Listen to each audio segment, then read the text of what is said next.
Good morning, and welcome to our Ignatian meditation group, Flourishing During Times of Uncertainty. My name is Father Frank Buckley. I am delighted to be your host this morning. This is a three-part series. We began our morning practice with a little inspiration. Today we will be drawing from Father Anthony de Mello, looking at St. Ignatius's principle and foundation and what makes it so unique and special within the exercises of St. Ignatius. The second part of the program is the heart of the matter, where we give the first part of the morning to God through a contemplative practice. And we always end with an Ignatian examen, where we simply look over the last 24 hours and notice where God has come alive for us. We live our lives moving forward, but intuitively know we only truly understand them by looking backwards. So without any further ado, let's move right into the inspiration from one of my very favorite Indian Jesuits, Anthony de Mello.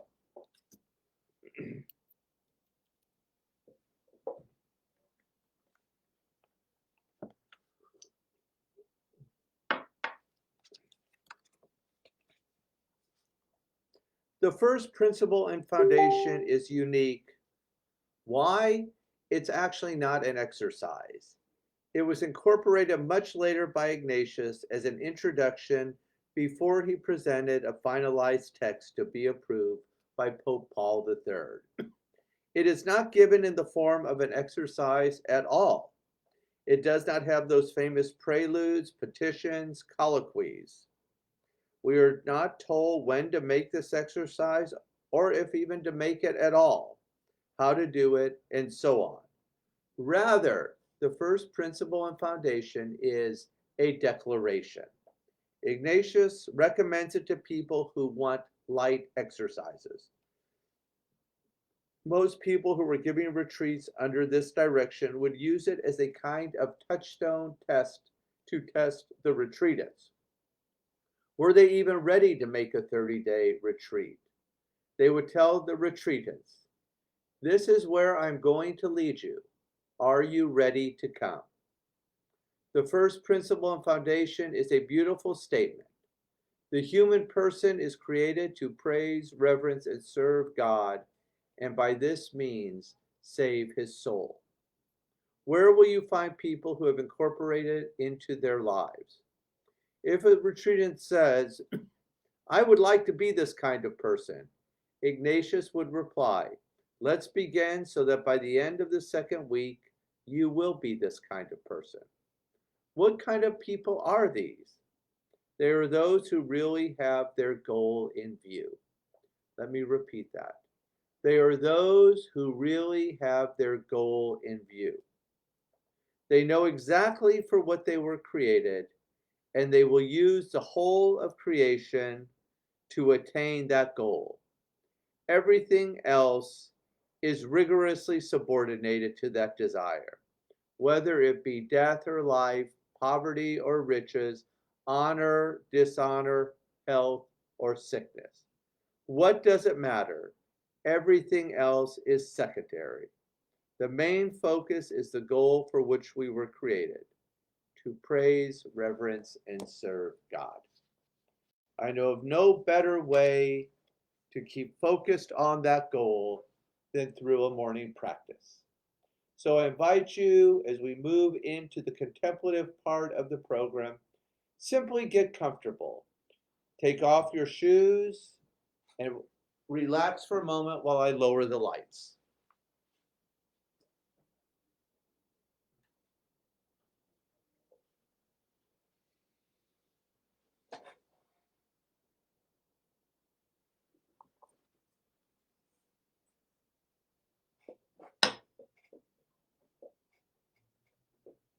So my mantra is, one of the ways we flourish is to unplug. Now would be the time to turn off all technology. I've got our timer set for 20 minutes. Lower or close your eyes, whatever feels comfortable to you. Turn the gaze inwards, and let's begin.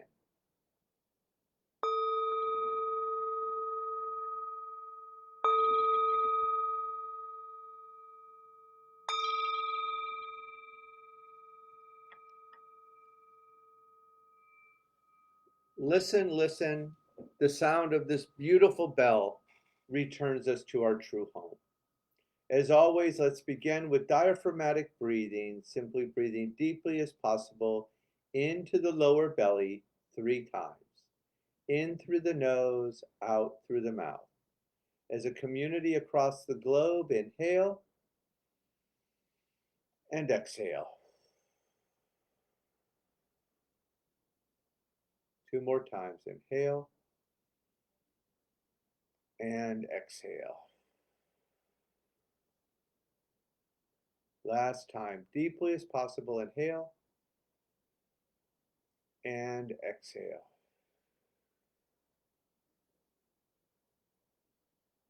Continue to breathe on your own. Take the attention to the body. The body keeps the score. We always start with the feet. Feel the feet pressed on to our mother, the earth, and just feel the energy of the earth in this moment.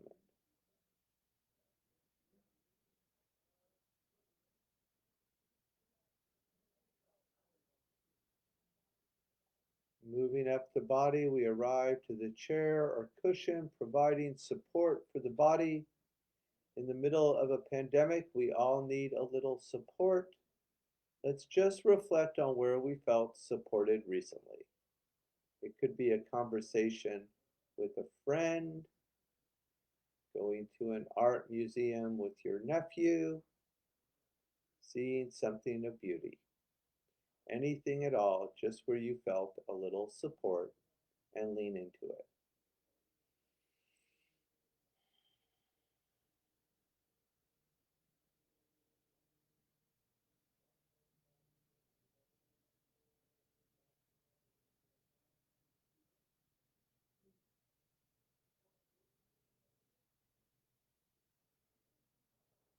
Keep moving up the body. We arrive at the shoulders, a place that sometimes holds a little stress or anxiety.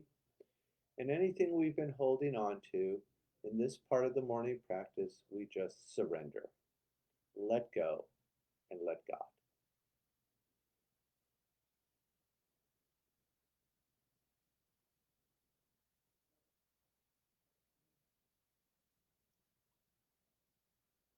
Good. Moving to the front of the body, we come to the heart. I invite you to take the hands to the heart, a little physical touch, and cultivating an attitude of gratitude. Let's reflect on something for which we're grateful for this morning and just name it in one word.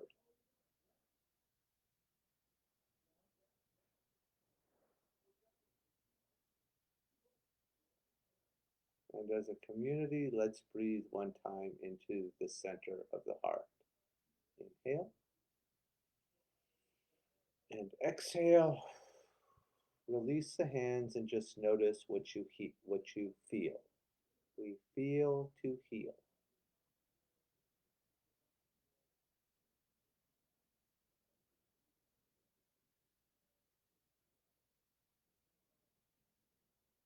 Moving up the body, we arrive at the forehead, the area between the eyebrows, the seat of intuition, and we focus on an intention for this morning. St. Ignatius invites us to ask what we most deeply desire, being courageous enough to ask this God for something great and beautiful today.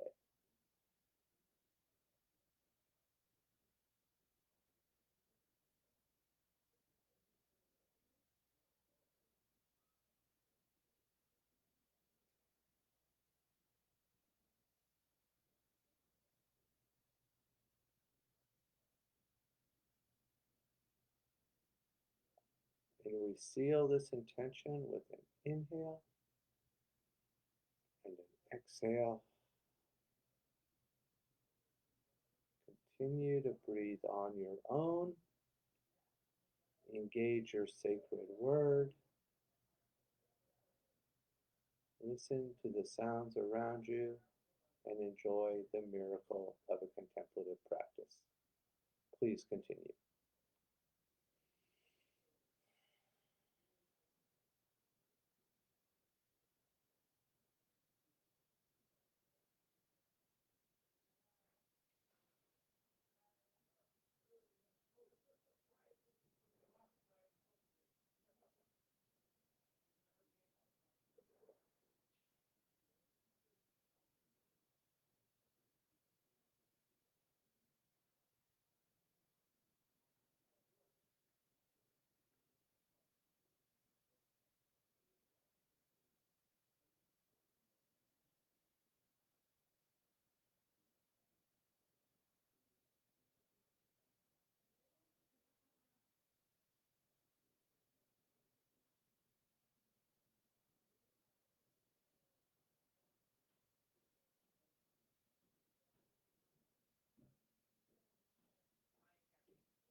Gently bring your attention back to the room. If the eyes were closed, go ahead.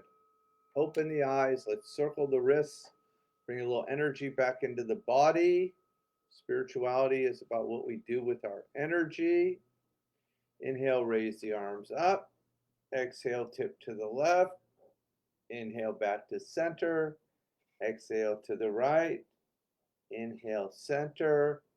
Look up, little back bend, little forward bend, and big morning stretch. Reach towards the heavens. Inhale.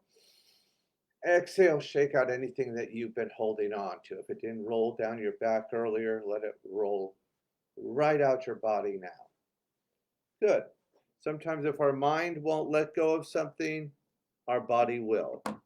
So now it's time we move into our Jesuit Examen, where we just look over the last 24 hours and notice where God came alive for us in beautiful, unusual, or new ways. And here, the opposite of addiction is connection. We build a little global community. Say hello, tell us where you're from, share a space, a place, an area where God came alive for you today or in the last 24 hours. So for me, this was such an easy examen today because yesterday was really a beautiful, beautiful day. One of our community members who lives in Whitley Heights invited me over for a visit in the Hollywood Hills, and it was so great to be able to connect with a parishioner in real time and just share how this last year has been together. Just on that note, then right after I got back, one of my all-time favorite people in the world is Sister Ada. She started Women in Recovery, Sober Living for Women in Venice in the old convent at St. Mark's, and it was one of the most beautiful sober living spaces I've ever encountered. I was just a novice at that time working in the detox unit at Brotman Hospital, and Sister Ada has always been a model for me for what is possible in imagination and ways to help people struggling with addiction. And like just when you think it can't get any better, we walked over to Tokoya, my friend Matt Sullivan's building, delicious Mexican food, and I had a yummy, yummy, yummy breakfast burrito, and we got to go over and eat it, enjoy it in the parish rectory. And then last but not least, most of you know I almost said my addiction is reading, but one of my favorite things in life really is finishing a book. So you all know I love Jungian psychology. I love Yolanda Jacoby. I became introduced to her when I was doing philosophy studies at Loyola. And I just finished last night this book by her called Symbols, Archetypes, and Dreams, and Complexes. Complexes, Archetypes, and Dreams. And it was really wonderful. And the little carrot at the end of the stick was I had a beautiful dream last night with so much imagery and just hope. It was really a great way to start my day this morning. So on that note, say hello, drop a note. Thank you for tuning in with us on this beautiful, beautiful Tuesday morning in Hollywood. The rains have subsided. The sun is shining. Today is going to be a great day. I can't wait to see you tomorrow. God bless you.